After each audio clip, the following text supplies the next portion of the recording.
Buenos días. Continuando, seguiremos con el tema de la glándula suprarrenal.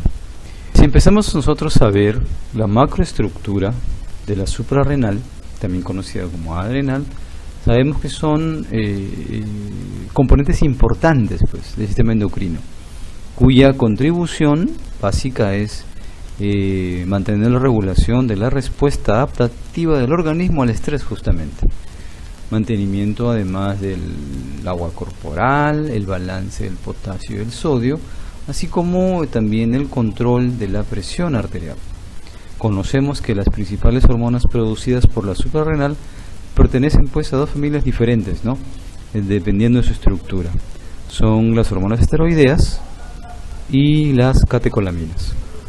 Como sabemos, las suprarrenales van a estar ubicadas por encima del riñón, ¿no? Y tienen un promedio de ser pequeñas, aproximadamente de 3 a 5 centímetros de longitud, y ya le hemos considerado que tienen pues algunas diferencias en formas, pero macroscópicas, difícil de evaluar en una visión pequeña, ¿no? Además tiene una cápsula fibrosa con dos zonas, una corteza y una médula, la corteza pues siendo la más importante por su constitución, y la médula solamente un 10% de lo que constituiría el peso de la glándula. Y la corteza deriva del mesodermo y la médula deriva básicamente de la cresta neural.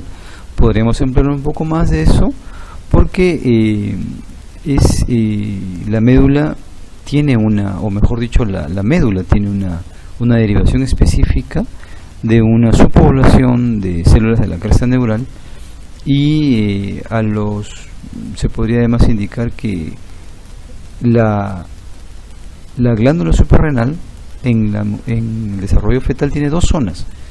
Tiene una zona fetal y una zona definitiva. Y después del nacimiento es esta zona fetal que principalmente producía andrógenos. Esta zona fetal desaparece y permanece o se mantiene la zona definitiva.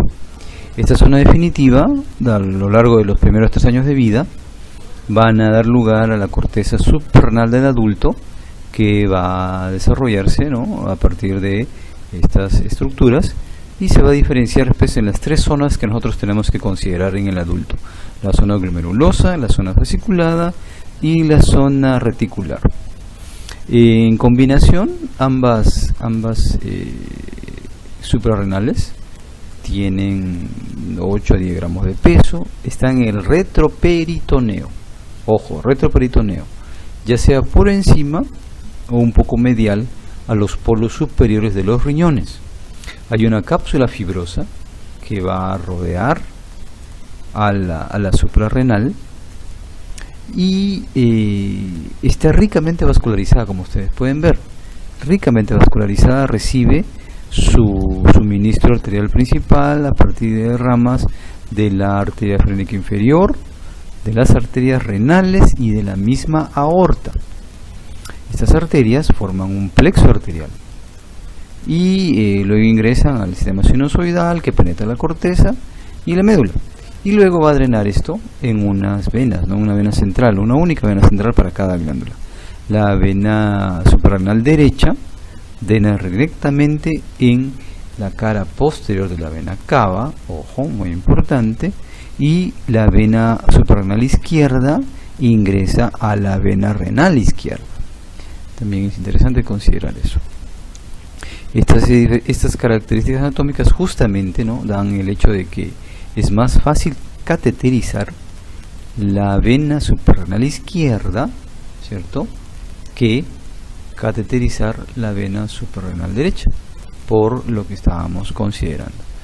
Además, también es interesante tener en cuenta la microestructura, como estábamos hablando, ¿no? Zona glomerulosa, zona fasciculada y zona reticular, y obviamente por encima de esta se encuentra la cápsula, ¿no? La cápsula, este es un zoom de lo que estamos viendo, ¿cierto? La zona glomerulosa básicamente va a ser la productora de aldosterona, mineralocorticoides. La zona fasciculada, glucocorticoides, sobre todo glucocorticoides como el cortisol, y además también puede producir andrógenos. La zona reticulada básicamente produce los precursores de andrógenos, pero además también podría producir glucocorticoides. Y luego viene la zona medular, la cual básicamente va a producir las catecolaminas. Si tenemos en consideración una estructura que se puede diferenciar, ¿no? La zona glomerular, ¿no? Que son acúmulos redondeados de células piramidales, columnales, que son las que van a secretar aldosterona. En la CID, ¿no? La zona fascicular, que son más largos, ¿no? Son más largas las organizaciones celulares, y básicamente van a secretar, como estábamos refiriendo, el cortisol, los glucocorticoides. Y la zona más interna de la corteza, que es la zona reticular, que está próxima a la médula, y está, como ven aquí, ¿no? zona reticular muy próxima a la médula, zona fascicular intermedia, y la zona glomerulosa, la más externa, más cerca a la cápsula. Y esta zona reticular, ¿no? Son redes muy pequeñas, ¿no? Básicamente secretando esteroides sexuales, que incluyen a la de hidroepiandrostenediona. Además, ¿no? La médula suprarrenal, ¿no? La propia médula suprarrenal, porque lo que vimos antes era la corteza. La médula suprarrenal tiene unas células muy interesantes, que son las células cromafines, también llamadas feocromocitos. Estas células tienen la característica de producir, ¿no? de ser productoras de las catecolaminas. Estas son unas células neuroendocrinas que han sido modificadas, ¿no? Son células modificadas que van a permitir además, ¿no? o que están inervadas, mejor dicho, por nervios simpáticos directamente adrenérgicos. Como les habíamos comentado, en este lugar, pues, ¿no? se ve la característica de la suprarrenal, que es un ganglio modificado, y obviamente si es un ganglio modificado tiene que tener una inervación, y inervadas por nervios simpáticos que al activarse, ¿no? van a liberar las catecolaminas. Básicamente se va a liberar adrenalina en un porcentaje mucho mayor, ¿no? al de la noradrenalina o norepinefrina, que la primera abarca un 80% de la secreción, y el otro porcentaje es mucho menor, que es el de la norepinefrina. Si nosotros quisiéramos además ampliar cómo se produce la biosíntesis de las hormonas en la corteza, tenemos que tener en cuenta primero algunas particularidades. Por ejemplo, todas las hormonas son hormonas esteroideas. De la corteza suprarrenal son hormonas esteroideas, eso quiere decir que están derivadas del colesterol. La síntesis de todas las hormonas empieza o se inicia con la conversión del colesterol a pregnenolona por la enzima colesterol desmolasa. Y además hay que tener en cuenta que por ejemplo, esta conversión es activada por la ACTH. Y además un paso clave para la síntesis de aldosterona está mediado por una enzima que es la aldosterona sintetasa, que es estimulada por la angiotensina 2. Y entonces la activación, esto nos hace concluir que la activación del sistema renina-angiotensina-aldosterona es clave para la síntesis y la rápida liberación de la aldosterona. Si detallamos cómo se produce la síntesis de las hormonas, tenemos que lo primero que se va a producir, como ya hemos hablado, es la conversión del colesterol hacia pregnenolona. Esta conversión del colesterol a pregnenolona es a través de una enzima, ¿no? que en realidad tiene una actividad P450, ¿no? que es la enzima colesterol desmolasa. Esta enzima es básica, es muy importante, porque al producir esta transformación hacia pregnenolona y ser activada por la ACTH, va a dar origen a todo el sistema. Entonces, luego la pregnenolona podría tener dos caminos. Si sigue el camino de las células o de la corteza, de la zona glomerulosa, entonces la pregnenolona mediante la 3-beta hidroxisteroide deshidrogenasa pasa a la progesterona, y a partir de esta progesterona va a producirse 11-desoxicorticosterona por acción de la 21-beta hidroxilasa.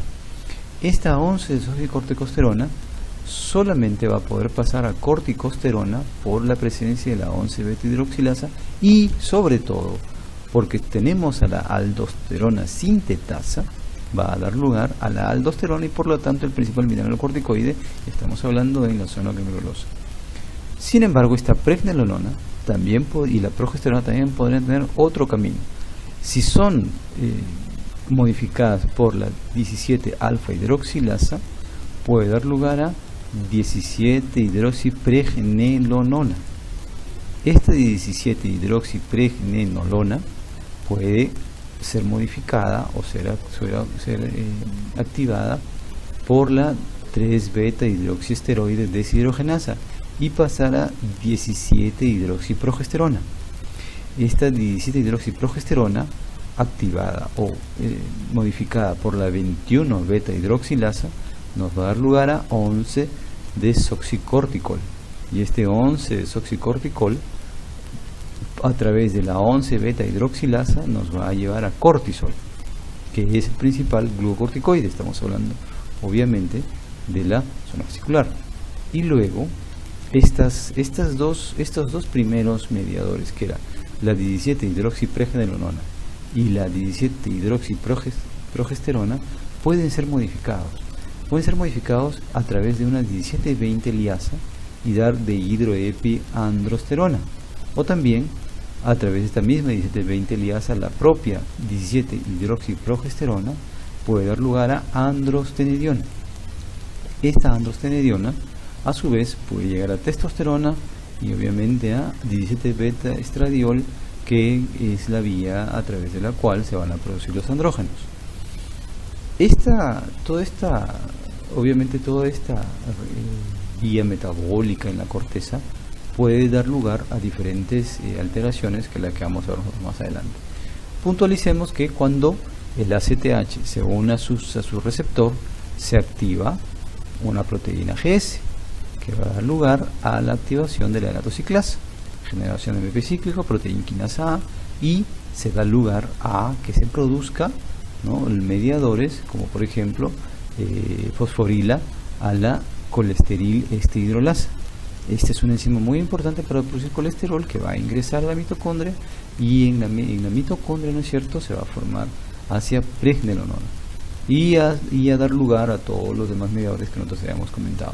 Esta es una ampliación o una especificación del mecanismo a través del cual la ACTH va a activar al colesterol. A su vez también nosotros podríamos considerar la biosíntesis que se da en la propia médula suprarrenal. ¿Para qué? Para producir obviamente la epinefrina. Como vemos, todo esto va a derivar a partir del aminoácido tirosina hidroxilasa, que va a dar lugar a la dihidroxifenilalanina, que es la dopa por la dopa descarboxilasa nos da lugar a dopamina, y a través de la dopamina beta hidroxilasa va a dar lugar a norepinefrina. Pero esta norepinefrina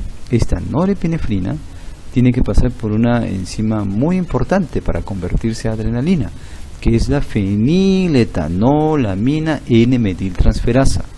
Y esta enzima es clave, importante, fundamental para producir epinefrina. Esta enzima, como nosotros también tenemos, ¿no?, es básicamente que se encuentra a nivel de la médula suprarrenal.